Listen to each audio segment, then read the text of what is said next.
So you're interested in a small flock of chickens to provide fresh eggs for your family. Your goal may be home-produced meat for the table. Perhaps you plan to sell eggs and/or fresh-dressed poultry to friends, neighbors, and the people where you work. For you, poultry keeping could simply be a hobby. Now, a flock of 10 laying hens can be expected to average 4 dozen eggs per week, or 25 broiler chicks might bring in about 100 pounds of meat. Regardless of your primary interest in a backyard poultry enterprise, flock management is basically the same. Let's talk about selecting a breed or variety for your backyard poultry enterprise, and that can be pretty confusing. This little fella is a healthy chick, and of course, if you just look at you, that's sort of what we're looking for. Most hatcheries can supply you with chicks for broilers and roasters, or chicks for layers. And under layers, it could be a brown egg layer or a white egg layer. And they may only have one, they may have several kinds, and you'll have to do a little thinking about it. Be sure, if you're ordering chicks by mail, that you read over the brochure or ad carefully, select what you want specifically for eggs or specifically for meat. In spite of what anyone tells you, there is no variety that's best for both meat and eggs. So decide up front, do you want broilers or roasters, or do you want layers, and select accordingly. And if you're going to order chicks by mail, be sure that you get them as close to home as possible, because it's a lot of stress for a chick to go through a box such as this, through the mail, particularly for several days. So try to keep close at hand, and also, when you order, stick with hatcheries under the National Poultry Improvement Plan. These folks are going to give you a good healthy chick, a chick that's true to variety, and they are somebody you can depend on. Now, we talked about white and brown egg layers, and we always get a question, is the white egg or the brown egg more nutritional or whatever? There really isn't any difference. We do find that the white egg layer may be a little more difficult in a backyard flock situation, where the brown layer is a little calmer, a little better adapted to folks that aren't used to handling poultry, probably a little more colorful, and, you know, maybe a little more interesting when you have a brown egg to show the neighbors. And in addition, they will eat a little more feed and may require a little more housing space. So you'll have to kind of make up your mind from that. But talking about making up your mind, there are about 260 different breeds and varieties of chickens, and I think we better narrow that down a little bit for you. Consider the Rhode Island Red or the New Hampshire Red, both excellent brown egg producers. Or maybe you'd like to see White Rocks at your place, another good choice. Then there are crosses, such as those made between the Barred Rock and one of the red strains. And then there are several other brown egg strains that are produced commercially and under various names. Leghorns are going to be your best choice when it comes to white egg production. There really isn't any other thing to select from. Most broiler strains are crosses of the White Rock and the Cornish. And their offspring, although they have many different names, look pretty much as you see them here. If you're looking for fancy breeds and varieties, they come in all shapes and sizes and feather patterns, but are usually not commercially available.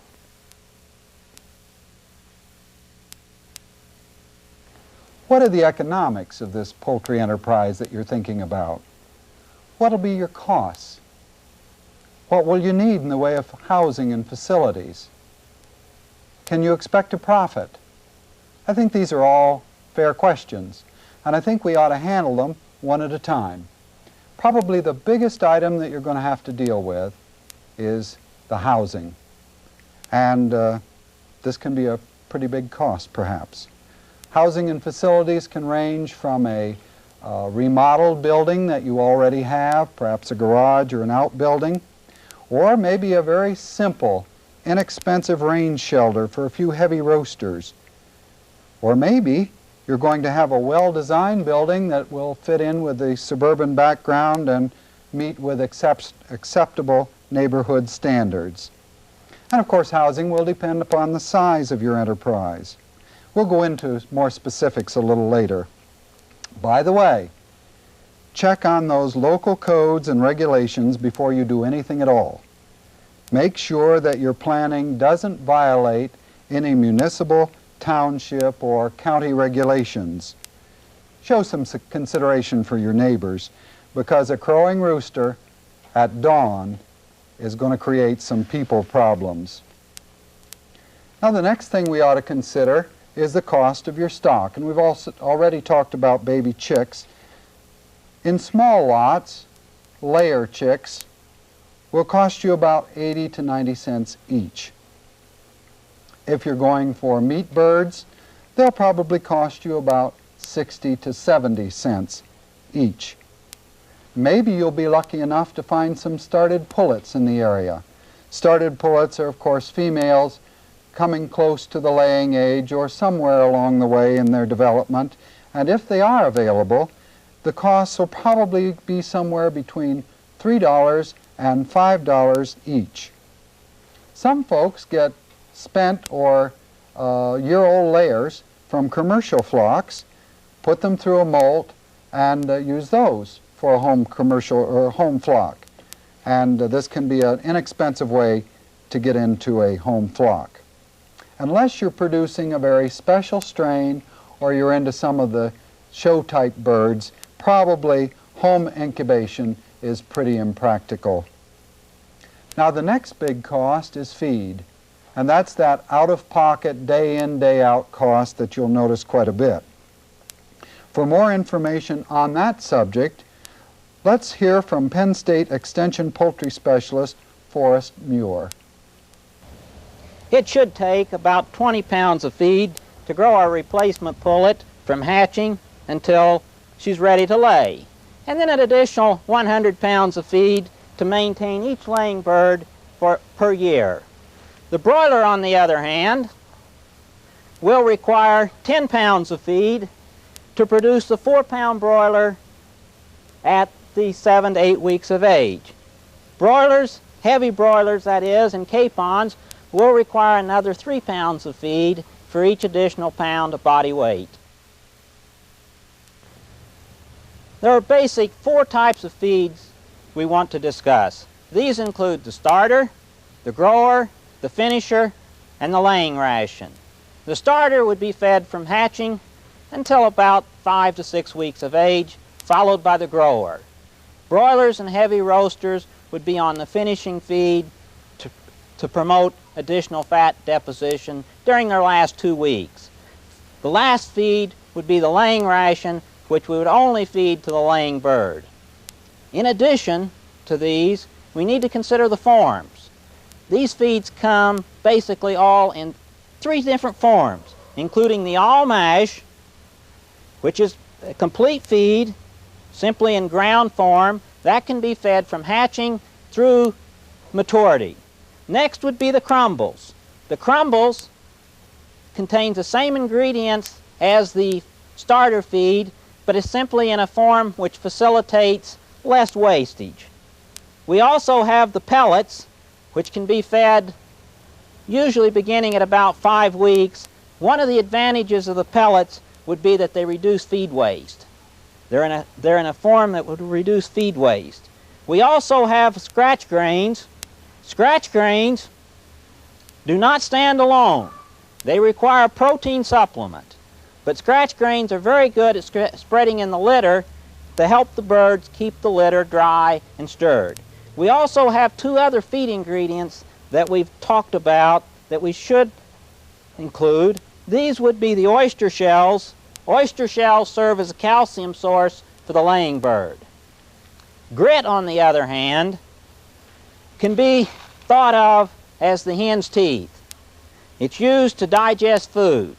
It's not soluble. It can't be used as a calcium source, But it's very important, especially important, to feed grit when birds are on the range, are getting some kind of green grass. Well, now we know a lot more about feed costs, but there are some other items that we ought to be considering.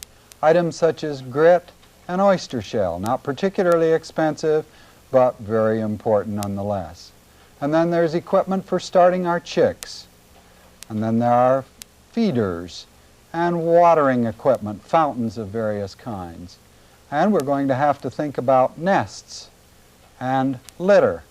And the litter is going to be a pretty important item. It'll be fairly cheap, but important.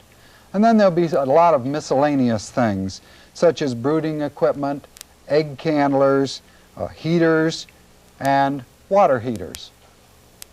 For broilers, allow 2 square feet of floor space per bird. In that case, you can easily see that a 10-foot by 10-foot house is sufficient for 50 birds.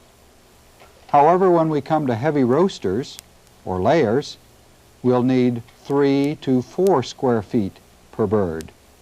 Don't crowd your chickens at any age. Feeder space is also very important, and 1 3-foot feeder open on 2 sides, or 1 hanging pan feeder is usually sufficient for about 25 mature birds. Water is just as important as feed. Allow 3 2-gallon fountains for a 50-bird flock. Water fountains should be put up on wire to prevent contamination and to avoid wet litter. Good litter management is absolutely essential. Wet or caked litter may result in poor growth and disease, and it should be removed at once. Add fresh litter as it's needed. Well, up to now, we've talked about the expenses and what you're going to have to do and the labor and so forth. What about the receipts? What kind of rewards can you expect from this backyard poultry hobby or flock that you're planning? Well, for one thing, if it's an egg-producing flock, you can expect some premium eggs. You can expect that each hen that you house properly and take care of will give you 18 to 20 dozen eggs per year per hen. And these are eggs that you can either use at home or sell away from home. And we find that the large brown egg, for example, very often will command a real premium price. It's something different. People are interested. And let's face it, if you do a good job, they are something special. Maybe you're going to grow some poultry meat. And maybe you're going to be putting out a roaster such as this. It's going to be premium too. If you do your job, it's going to be special, and you're going to want to ask a premium price. People with home poultry flocks should not just charge based on what the commercial rate is. When you've got something special, this is, so to speak, a gourmet food, charge accordingly. It's the only way you can make a profit. Let's assume, though, that you don't make a profit. No big deal. If your poultry flock has brought you a lot of enjoyment, some entertainment, if you consider it a hobby, if you only broke even or if you lost a little bit, it still can be quite successful. We certainly hope so.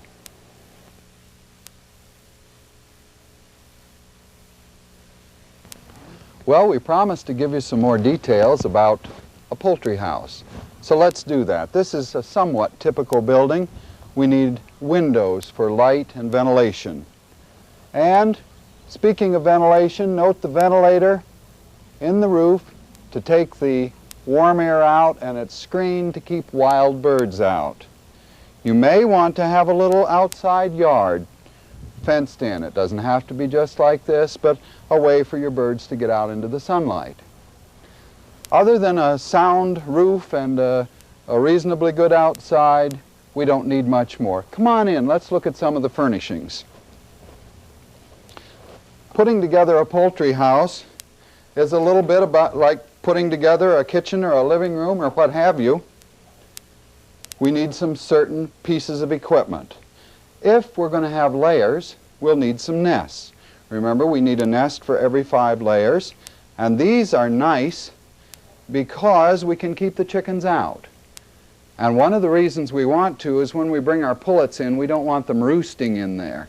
so we won't really set our nests up right until the pullets are ready to lay. Feeders are essential, and here's a good example. There are many feeders. You can build them yourself. They hang on the wall, they hang from the ceiling. You've seen several pictures already. But feeders are essential, and remember we need about a 3-foot feeder that they can feed from both sides, so for about 50 birds. This feeder would take care of that many birds. Then we talked about grit and oyster shell. We need some way to feed those, and here's a feeder we can hang right on the wall. We fill it from the top. We put our grit in the smaller side and our oyster shell in the larger side. Works out real well. And as you probably see, you could build that yourself. Then we need waterers. Let's look at our waterer. This one is a suspended one, but there are many that you could use. You need some sort of a base to put a regular fountain on to keep the dust and dirt out. Again, you've seen several pictures of those. But a fountain has to be kept clean, and of course, this supplies the water. One other main essential is the roost.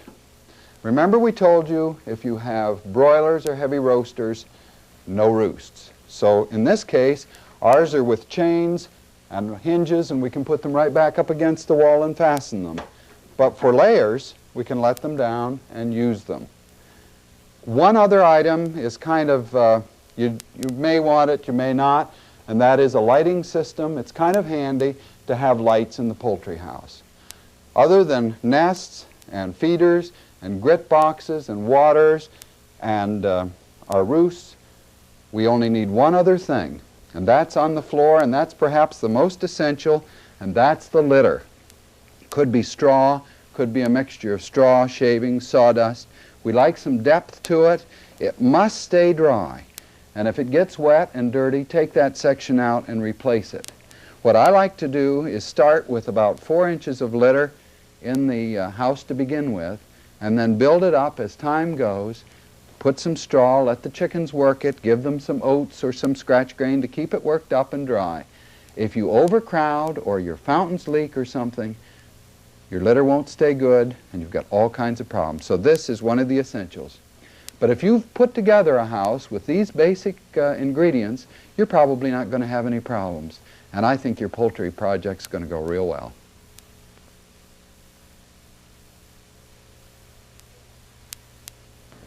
Well, it's time to get those chicks started. I'm in a setup here that's quite typical.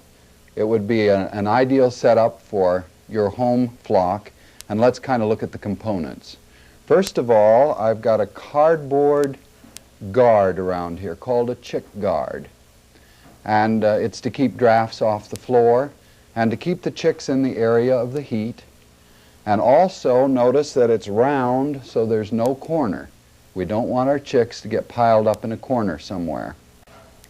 The next 2 major components are our lights. The reason we have 2, even for a small flock, is that there's always a chance that a light will burn out overnight and your chicks will get chilled. So by having 2, it's a little bit safer. Notice also that the lights are, according to the manufacturer's suggestion, 18 inches from the litter. That's to prevent a fire hazard. And speaking of fire hazards, this is not the way to do it. We never hang a bulb and a fixture strictly from a wire. Either get a commercial setup with a chain, or over here we have a perfectly acceptable fixture. Be sure that you are being safe. Now we have the heat, we have the perimeter. The next thing we'll want to look at is the litter. Nice, dry shavings, sawdust, something like that. I prefer shavings. The chicks can't possibly think that that's feed, so it's a little bit better. And we have a couple of inches of shavings in here. We have feeders, and we have the feed in them. And we have more feeders than we really need. We have them scattered across so that no chick has to go very far to find feed. The same with our waterers. we have 4 water fountains.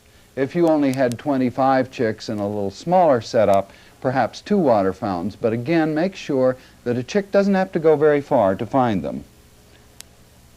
We have these little guards to keep the dirt out of the water fountains, and you could put them up on a board or something like that, maybe even a box top. Not very high though, we've got to be sure our chick can get up on it. Just keeps them a little drier. So we've got our heat, we've got our feed, we've got our water, and this has been going on now for 24 hours. We've got everything warmed up and ready because we expect our chicks at any moment. We have a thermometer, and at 95 degrees, the chicks will be comfortable when they're babies. And we're going to reduce that by 5 degrees every week by raising our lights up a little bit. But you know, you don't need a thermometer to know if your chicks are comfortable. If when we put the chicks in here, they gather under the light and protest loudly, we know they're cold. If they gather around the outside edge and pant, we know they're too warm. The contented chick will come and go to feed and water, gather under the light area, and usually will lay in a kind of a wide circle under the light. Then you know they're happy. So a thermometer is not essential. Well, I see Dr. Muir is bringing our chicks. They've arrived by mail, and we're ready to put them in. Oh, these are really nice chicks. Aren't we glad we ordered them from a National Poultry Improvement Program hatchery, because we've got exactly what we want. If you follow these directions, feed and water your chicks on a regular basis, you're going to have your flock off to an excellent start. Well, we've given you a lot of information on your home poultry flock project. And if you follow our suggestions, I don't think you'll have a lot of problems. Remember, however, that keeping chickens is a 7-day-a-week job, 365 days a year. They're going to need feeding and watering and care. Now, there'll be some problems come up that we haven't discussed. You may get into an egg-eating problem, or maybe some cannibalism, or maybe some disease situations. Hopefully not. But if you do, there are a lot of people out there that can help you. Your county extension office can give you some help and advice. Maybe your feed dealer, or the hatcheryman where you bought your chicks, or maybe even a friend that's in the poultry business. At any rate, we hope that we've given you the basics, and from here on, we wish you good luck.